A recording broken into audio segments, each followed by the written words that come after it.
So far, we've seen ways that you, the query designer, can control the records displayed in the query datasheet. But what if we wanted to set up a framework and allow the end user of our query to supply some of the inputs? In other words, how can we create a flexible query that displays information based off of their question and not just ours? The answer is what Access calls parameter queries. A parameter query allows you to create a query framework that will request some little bit of additional information every time it's viewed. For instance, instead of simply displaying a list of employees in the marketing department, you could create a query that asks the end user which department, whether marketing, sales, account management, or any other. This saves you from creating a separate query for each and every possible question that you or your end users might have. Let's take a look at our employees and the departments that they're assigned to by creating a new query in Design View. I'll add the employees table and close the Show Table window. Now let's add a few fields. I'm going to add the first name, the last name, and the department. If I run this query, I'll see everybody in the whole company and the departments that they're assigned to. Let's switch back into Design View. Now earlier in the course, we provided some hard coding criteria. So for instance, if I went into the department here, I could type in manufacturing. Now if I run the query, I'll only see the people that work in the manufacturing department. And looking at the bottom, I see I have 151 of these people. Now if I wanted to, I could save this query. I'll go up to the top here, press the save icon, and we'll save this as employees in manufacturing. Now if I wanted to create another query, I can go into Design View, change this department from manufacturing to quality control, view its record set by running the query, and now I can see the employees that are in the quality control department, and looking at the bottom, I see that there's 94 of them. If I wanted to save this query, instead of just saving it, which overwrite the employees in manufacturing name, we could go to File, Save As, and then Save Object As. Finally, I'll press the Save icon and give it a new name.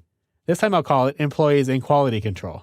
Now I have two different queries, one that'll find all the employees in manufacturing, and another that'll find all the employees in quality control. You can see that if I wanted to do this for every department in the company, that I would have lots of individual queries. We can fix this with a parameter request. Let's go ahead and close this Employees in Quality Control. I'll right-click and say Close. And let's go into this one that says Employees in Manufacturing. I'll right-click and go into Design View. Now instead of hard-coding this manufacturing field here in the criteria, we can ask the end user which department that they're interested in. And we can do that by typing in a square bracket and then whatever parameter request we want to show the end user. In this case, enter a department. I'll go ahead and close it off with a closing square bracket. Now, whenever we run the query, by press the Run button, we'll get this box here that says Enter a parameter value, and then it prompts me to enter a department. Now I can type in whatever department I'm interested in. So if I type in manufacturing and say OK, it shows me the employees in the manufacturing department.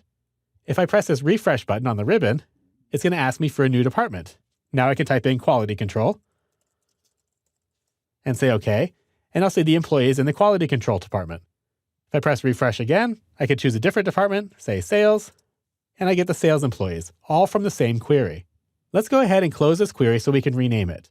I'm going to close the query way over here on the right. It's going to ask if I want to save changes to the employees in manufacturing query. Let's go ahead and say yes to that.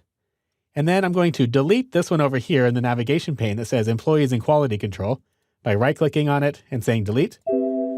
I'll confirm that I want to delete it. And then I'll rename the employees in manufacturing here by right-clicking on it, saying rename, and then I'll change it to say employees in department. Let's go ahead and add a few more parameter requests to this query. I'm going to go ahead and right-click on it and go back into Design View. Now let's say we wanted to find out information about the salaries. Let's scroll down in the table up here on the top and double-click on salary to add it. Now we can combine parameter requests with some comparison operators that we saw earlier. For instance, if I wanted to search by maximum salary, I could type in a less than symbol, and then in parameter requests with a square bracket, say enter maximum salary. Go ahead and close it with a closing square bracket. And now when Access runs this query, it's going to prompt me for a salary here, and it's going to find all the salaries that are less than whatever value I type in. Let's go ahead and add another one. I want to go up here and type in hire date. We'll add hire date to the query grid here.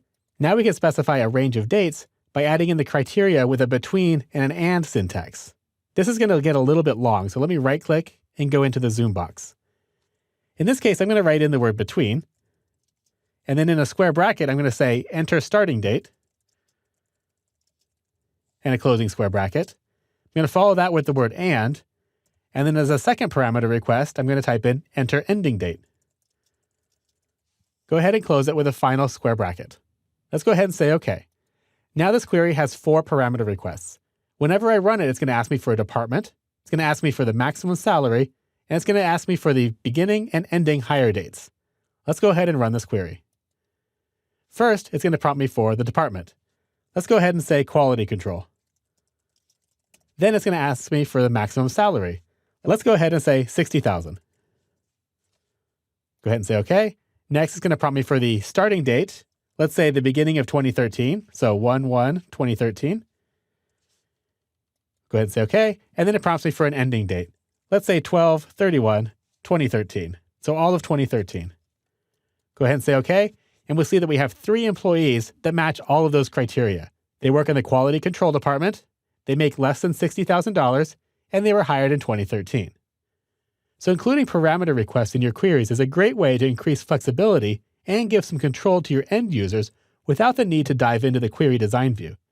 At the same time, parameter queries will reduce some of the single-purpose redundancy that you might otherwise have in your database, and it'll save you time from having to create query after query that all basically do the same thing with small variations. By providing the basic framework, you can create a single query that serves up answers to lots of different questions. The Enter Parameter Value dialog box isn't the only way for your end users to define the variables in your query, however.